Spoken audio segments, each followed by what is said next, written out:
Dəstəmazı pozan hallar hansılardır? 8 hal ümumilikdə dəstəmazı pozur. Bunlardan 6-sı həm qadına, həm kişiyə aiddir, ikisi isə yalnız qadınlara aiddir. Gəlin görək onlar hansılardır. Birinci hal, insanın sidiyə çıxması. İkinci hal, insanın böyük bayıra getməsi. Üçüncü hal, insandan mədə-bağırsaq yenidən xaric olması.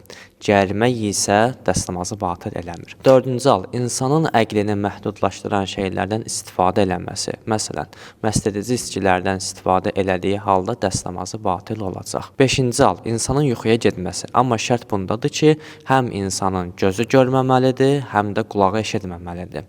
Amma gözü görməsə, qulağı eşitsə, yəni mürci halında insanın dəstəmazı batıl olmur. Altıncı hal, insanın cənabətli olması. 7 və 8 isə yalnız qadınlara aiddir və onların boynuna qusulun gəlməsi ilə dəstəmazları batıl olur. Videonu save edib digərlərinə göndərin ki, hər birimiz məlumatlanaq.